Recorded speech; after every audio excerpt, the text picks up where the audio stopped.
Hello there, welcome to another episode of World of Tanks with Ngani Titan. We're here on the highway map and I'm in the Hammer. It's a strong tier 7 battle, but there are a good few tier 8 heavy tanks, and I didn't fancy going into the town against very strong forces of heavy tanks in the Tiger. If one frequents the World of Tanks console forums, you come across the notion every now and again that the Tiger is actually a very good tier 8 medium tank rather than a heavy tank. And I think there is some merit to that statement. The tank has good mobility, it's got a decent rapid firing gun that does mid-range levels of damage. It's not a really heavy hitting gun, but it's got decent penetration and a good DPM because of the rapid rate of fire. Its biggest weakness is a medium tank, but the view range wouldn't be comparable to good medium tanks. But in a game like this, I think this direction is actually quite suitable because the Tiger,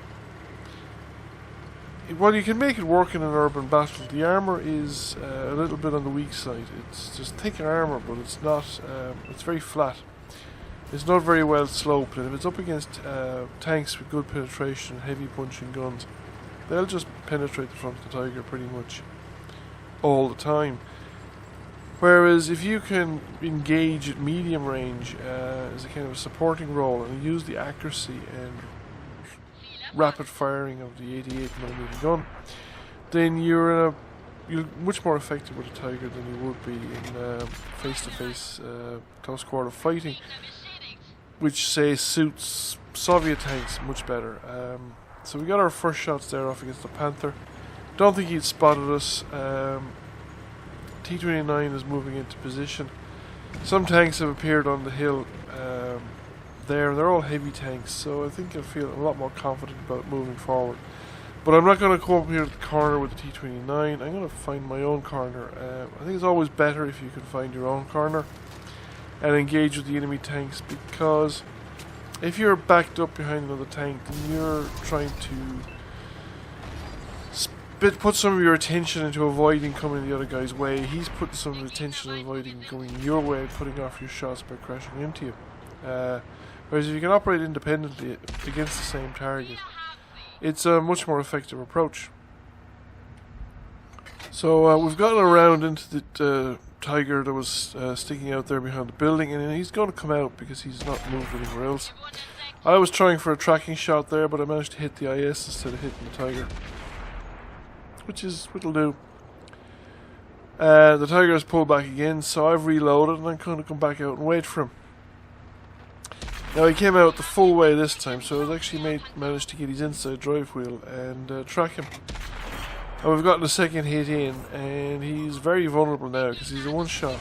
Now he's gotten a hit in, but I fluffed that shot. I bounced it off the tracks. I think the tracks absorbed the whole shot, but the T-29 managed to finish him off. And I've gotten a lot better at that exchange, so I'm going to push forward. I feel quite confident at this point in time. And it's always better to make up any territorial gains that you can make. There's no artillery in place, so this isn't the worst place to continue the fight from. So we're going to push up here. We're going to get into the sunken road here and see what is to be seen as a Hammer just behind the hill on the road. There's the Black Prince supporting him on the hill behind him, and there's a light tank. He's on the other side of the map at this point. He's on the other side of the river. Now I was here, the Hammer pulled out there and actually got a decent hit in, but I was very concerned with that where the IS has popped up. It's popped up behind the Fatherland, and if he starts getting flanking fire into the Fatherland, then the Fatherland's going to be in serious trouble. So I thought that I would come around and deal with the IS, and it would put me in a stronger position, because a corner fight with a Hammer backed up by a Black Prince isn't something that my tank is best suited for. So the IS is coming out here. We put a round into him as we go for the ram. Turned out to be pretty expensive in hit points on my case, but we managed to kill. So it still leaves us ahead of the game because we've taken a gun out and we're still operating. Now, I don't have a clean shot of the Type 59. Thought he might be at the other side of that building initially, but the Black Prince has now stopped me from pushing any further forward. Now, every time I fire at him, he backs off.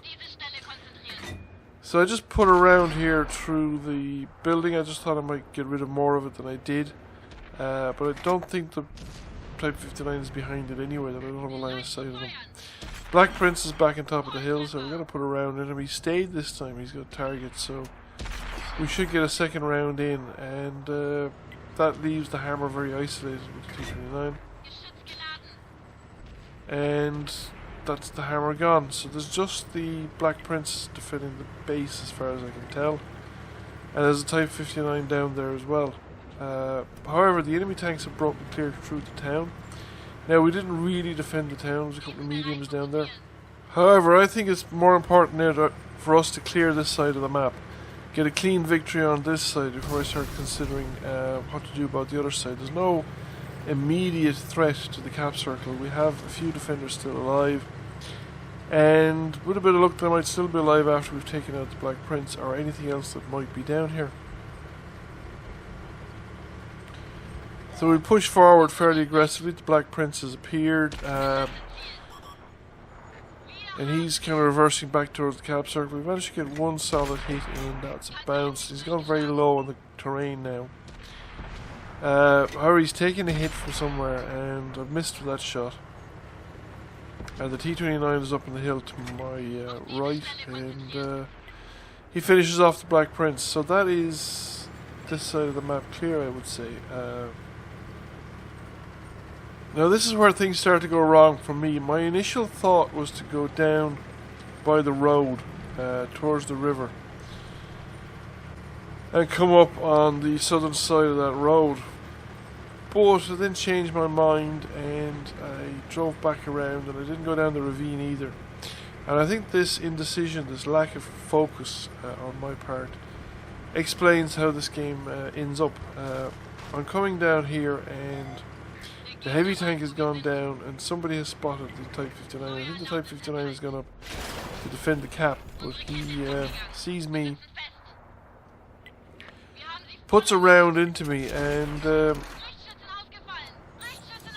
he's in an advantageous position because I don't have a real clean shot on the hull of his tank. That's bounced off the turret. So I switched to high explosives because he's very low on health.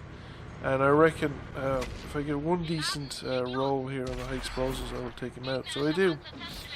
Now I resume my progress towards the cap circle, towards our cap, my own cap circle. But however, like I said, don't have any real focus. I'm driving actually in a very bad position. I should really be much closer to the bridge and heading much closer to the bridge if I wanted to avoid the Gronovich. And I seem to have been completely unaware. Pretty much that's the way I remember it. I was only aware really of the Craft Panther at the last moments. So that lack of focus, that just drop in concentration towards the end of the game, has cost me my tank. Now I've done reasonably well, but at the same time, that cost could have been critical if the enemies had been deployed in a different way. Now the enemy have a tank in the cap circle, but they're way too late. The KV-5, the Gronovich, is not going to make it to the cap circle in time to make a difference, nor is it going to get back to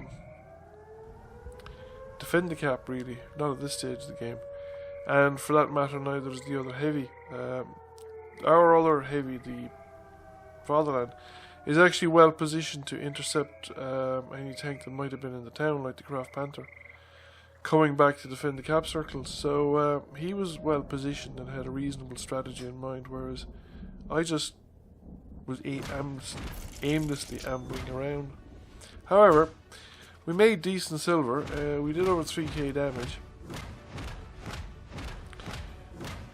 We got a first class master and we came first by experience. So I suppose I did well enough at the start to make up for any lapse of judgment towards the end. There we are, first by experience, and clearly most damage as well in our team. That said, the rest of the team did substantial amounts of damage on the most part. So thank you for watching. I hope you enjoyed the video. Please consider giving it a like if you did, And if you haven't already done so, please consider giving the channel a subscription, and I'll catch you all again soon.